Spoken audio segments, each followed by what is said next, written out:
Hello everybody. Welcome back to Nidonomics as we take our journey through this disinvesting journey essentially. So last time we covered bonds and fixed income securities. This time we'll be covering equities or stocks. And so these we're going to do a very brief overview of what they are and the different types of equities. And later we will cover in great detail how to value equities, how you can use them in your portfolio, and this is probably one of those topics that if you do have questions on how to value securities, so if you don't know what the discounted cash flow method is, if you don't know what the present value of future cash flows are, this is one of those topics that you would want to again leave a comment and subscribe asking me, you know, show me how to do the discounted cash flows method. Show me how to find the intrinsic value of a stock, and I will do that now. You don't have to wait. You don't have to wait until we get there in our journey, because I understand some people are ahead of others, and so you have to tell me. And so that being said, let's get started. All right. So the next step now is equities. So equities are essentially stocks. So equities, that's a Q, equities slash stocks. So what are these? So they're essentially ownership. So they're residual ownership in a firm. That's essentially what they are. And so again, we could draw this big firm here. I think I did this in the last video. Let's do it again. So you have this big firm, and you have all these millions and tens of millions, tens of millions of dots here, of shares. And so all these dots are essentially shares. So these are shares in a company, shares or stock or equities. And so when you buy, you can say, okay, I want to buy these three. So you can buy three shares. I guess maybe let's say each dot is 100, so you can buy 300 shares. That makes more sense. So you can buy 300 shares. And what do these 300 shares give you? Well, it's a residual claim on the cash flows, on cash flows of the firm. On cash flows of the firm.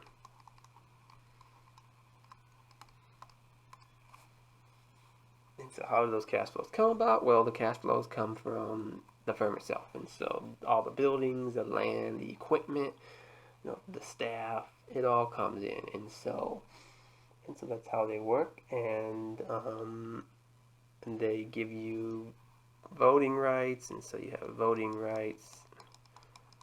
And so you can vote on the board of directors. So you can vote for board of directors.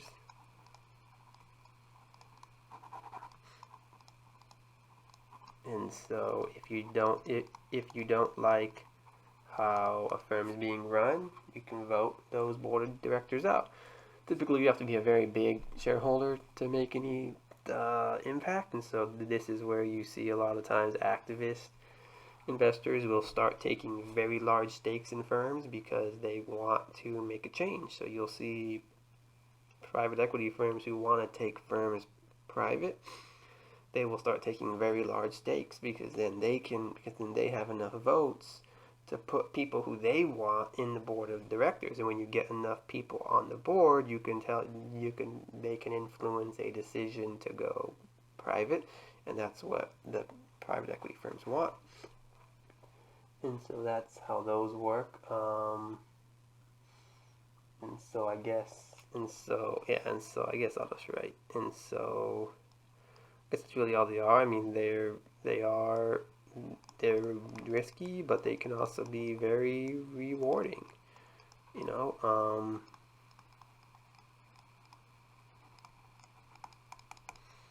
I mean, you can buy a stock. I mean, you can buy a stock at a very low price. It could grow tremendously high. You can buy a stock very high, and it could collapse. And so it's up to you to do that research, and that's what we're here today. Is so after we learn all these basic steps that I've been taking you through this video, last video, and these next few videos is we can start learning how to analyze these stocks and how to build our portfolios correctly. And so I guess there's two little I guess you can say two other types of stocks. So you have something called preferred stock. So preferred stock you'll typically referred to as a hybrid security, and this is because it has bond and stock features.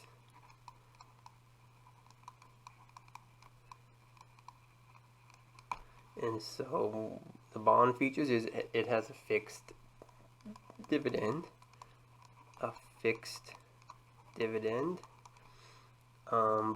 but it is an equity security that can change in price. And so let's talk about this fixed dividend here. There's a few little things about this fixed dividend. So if the firm, and this is probably the big one, if the firm fails to pay your dividend,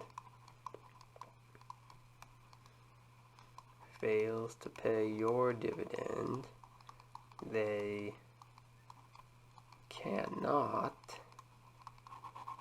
pay common stock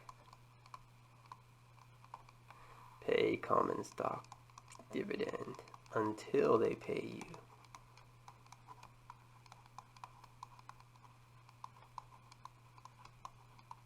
And so common stock is what we just talked about. That would be your regular stock or equities. And so that's big. Now obviously if they fail to pay their preferred dividend, there's probably some bigger issues going on in the firm, but that's how they work. And so, and there's also, and there's a lot of different kinds here. There's something called convertible preferred, callable. There's callable. Okay, this is preferred. There's callable preferred, and these just mean so. I don't know why I put that so far apart. And so there's callable preferred, and so convertible is just you can convert to common stock, and then callable means the firm can call back your shares. So this is one of those topics I don't mind going into more detail, but about how the convertible and callable process works. But again, if you want to hear more, leave a comment, send me a message, and of course always subscribe, and I can go into a lot of detail on those. Probably the last important thing is you have no voting rights. No voting rights. And so some people don't care, some people do. Either way, you don't have voting rights in preferred stock. And so that will do it for the equities portion of this journey. And so, as I said at the beginning, this is a topic where we will dive into more complex terms later. We'll learn how to calculate the intrinsic value of a stock, and so that's important. So if you want me to do the intrinsic value today, leave me a comment, subscribe. I'll do that. You'll be able to calculate intrinsic values of stocks today. And so again, that's it for today. I will see you guys next time.